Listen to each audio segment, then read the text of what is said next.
أعوذ بالله من الشيطان الرجيم بسم الله الرحمن الرحيم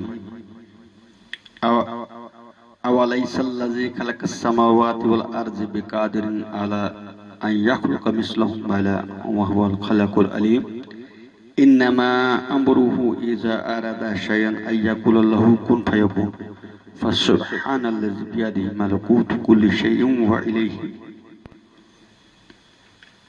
وإلیہ ترجعون آمنت باللہ صدق اللہ العظیم۔ سامعین کرام، آج میں نے آپ کے سامنے 80 سے 83 سورہ یاسین کی آخری 3 آیتیں ہیں۔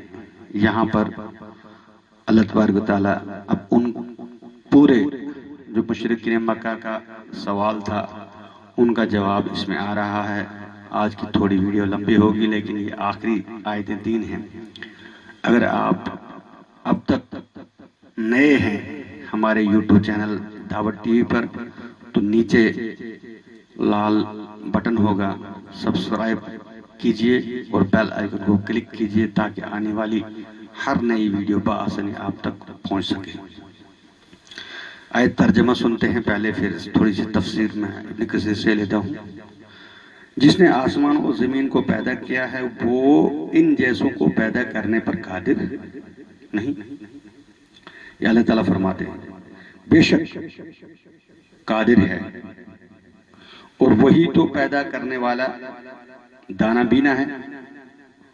وہ جب کبھی کسی چیز کا ارادہ کرتا ہے اسے اتنا فرما دینا کافی ہے کہ ہو جا، اس وقت وہ ہو جاتی ہے۔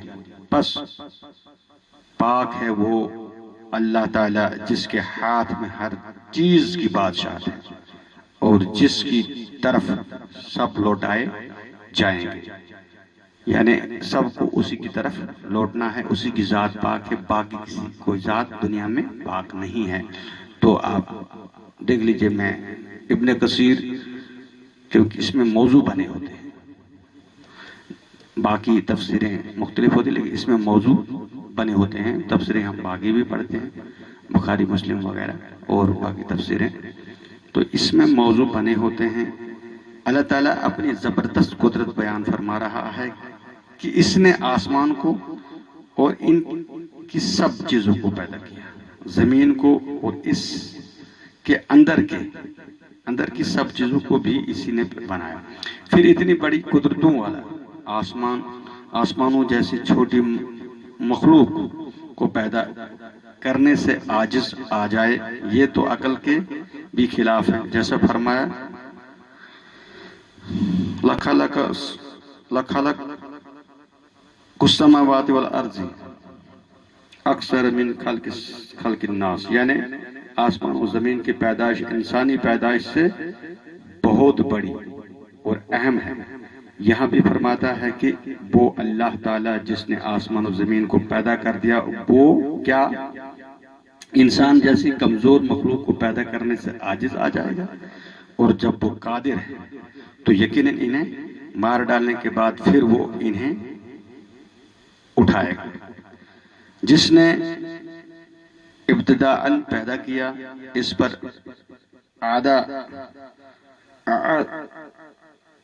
وہ بہت آسان ہے۔ جیسے اور آیت میں ہے علم یرو وَأَنَّ اللَّهَ الَّذِي اللہ، کیا وہ نہیں دیکھتے کہ جس اللہ نے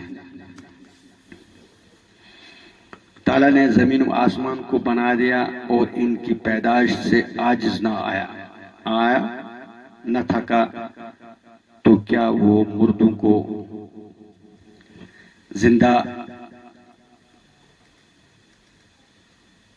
مردوں کے زندہ کرنے پر قادر نہیں؟ بے شک قادر ہے، بلکہ وہ تو ہر چیز پر قادر ہے۔ وہی پیدا کرنے والا اور بنانے والا، اعجاز کرنے والا اور خالق ہے، ساتھ ہی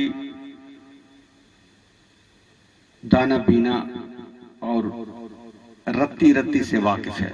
وہ تو جو کچھ کرنا چاہتا ہے اس کا صرف حکم دینا ہی کافی ہوتا ہے۔ مسند کی ایک حدیث حدیث قدسی ہے کہ اللہ تعالیٰ فرماتا ہے اے میرے بندو تم سب گنہگار ہو مگر جسے میں معاف کر دوں تم مجھ سے معافی طلب کرو، میرا وعدہ ہے کہ معاف کر دوں گا۔ تم سب فقیر ہو مگر جسے میں غنی کر دوں، میں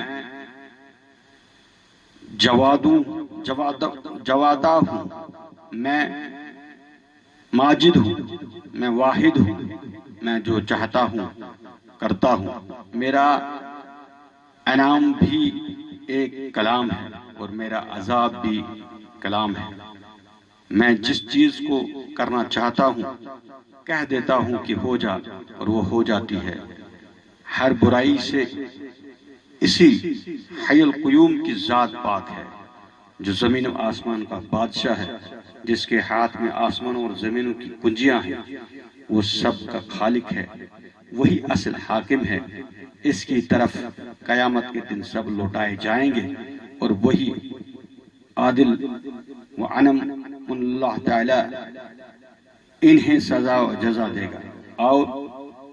اور جگہ فرمایا ہے پاک ہے وہ اللہ تعالیٰ جس کے ہاتھ میں ہر چیز کی ملکیت ہے، اور آیت میں ہے کہ کون ہے جس کے ہاتھ میں ہر چیز کا اختیار ہے، اور فرمایا تبارک الذی بیدہ الملک، پس ملک الموت دونوں کے ایک ہی معنی ہیں، جیسے رحمت و رحمود اور حبت و حبود اور جبر جبروت۔ بعضوں نے کہا کہ ملک سے مراد جسموں کا عالم اور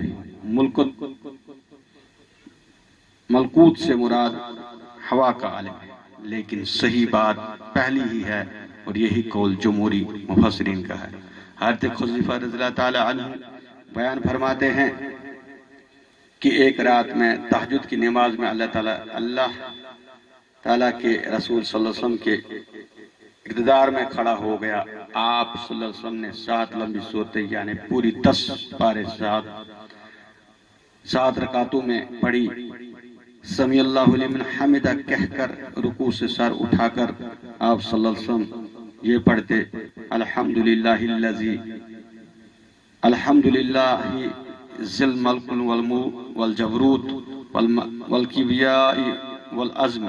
پھر آپ صلی اللہ علیہ وسلم کا رکوع قیام کے مناسب ہی لمبا تھا اور سجدہ بھی مثل رکوع کے تھا، میری تو یہ حالت ہو گئی تھی کہ پیر ٹوٹنے سے لگے۔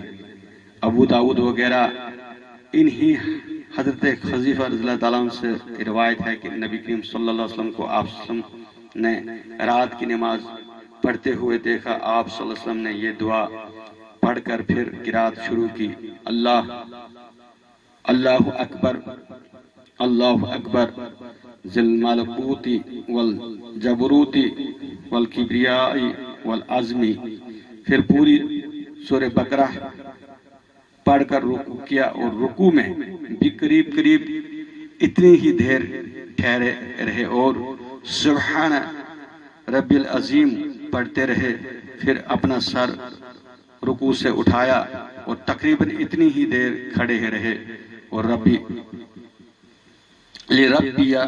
الحمد پڑھتے رہے، پھر سجدے میں گئے، وہ بھی تقریباً قیام کے برابر تھا، اور سجدے میں حضور پاک صلی اللہ علیہ وسلم سبحان رب الاعلی پڑھتے رہے، پھر سجدے سے سر اٹھایا۔ آپ صلی اللہ علیہ وسلم کی یہ عادت مبارک تھی کہ دونوں سجدوں کے درمیان بھی اتنی دیر بیٹھتے رہتے تھے جتنی دیر سجدوں میں لگاتے تھے، اور رب اغفر لی پڑھتے رہتے۔ 4 رکعتیں آپ صلی اللہ علیہ وسلم نے ادا کی، سورہ بقرہ، سورہ آل عمران، سورہ نساء، سورہ مائدہ کی تلاوت کی۔ حضرت شعیب رحمۃ اللہ علیہ کو شک ہے کہ سورہ مائدہ کہا یا سورہ انعام نساء وغیرہ میں ہے کہ حضرت اوف بن مالک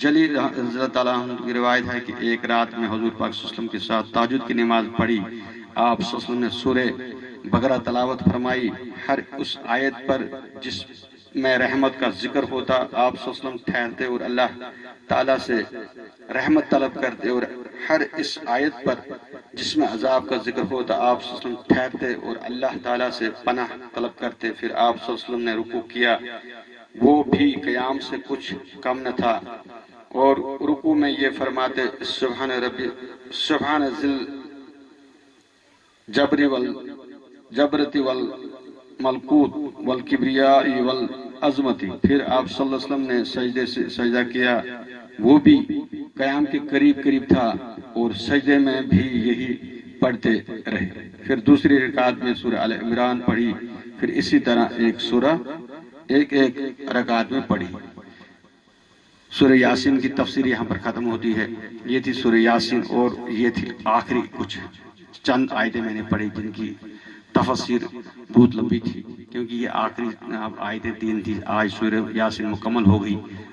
ہمیں اللہ سے دعا کرنی چاہیے کہ ہم بھی بڑی بڑی تفسیروں کو پڑھیں اور تفسیریں پڑھ کر ان پر عمل کریں، اور اس قرآن کو جب تک نہ ہم دنیا میں پھیلائیں گے. آج آپ دیکھ رہے پوری دنیا میں ایک والا مچا ہوا کہ یہ وبا پھیلا ہے، لیکن اس وبا سے بچنے کا ایک ہی ذریعہ ہے، وہ ہے قرآن. اس کے پیچھے کون سی طاقتیں ہیں؟ وہ تو اسرائیلی طاقتیں ہیں. میں تو بارہا کہتا ہوں کہ اسرائیلی طاقتیں، اور کوئی طاقت نہیں.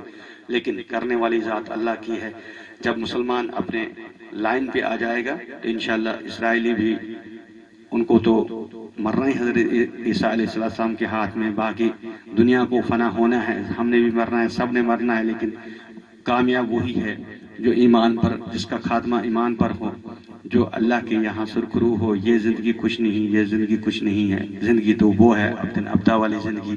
اللہ تعالیٰ سے دعا ہے وہ کہنے سننے سے زیادہ عمل کرنے کی توفیق عطا فرما. باری تعالیٰ ہمیں قرآن کے احکام کو دنیا میں نافذ کرنے کی توفیق عطا فرما. یا اللہ قرآن کی بہار دکھا، اسلام کی بہار دکھا، آئین مصطفیٰ کی بہار دکھا، اپنے عظیم پیغمبر حضرت محمد مصطفیٰ صلی اللہ علیہ وسلم کی شریعت کی بہار دکھا. ربنا تقبل منا انك انت السميع العليم وتب علينا انك انت التواب الرحيم. واخر دعوانا الحمد لله رب العالمين. السلام علیکم ورحمۃ اللہ وبرکاتہ.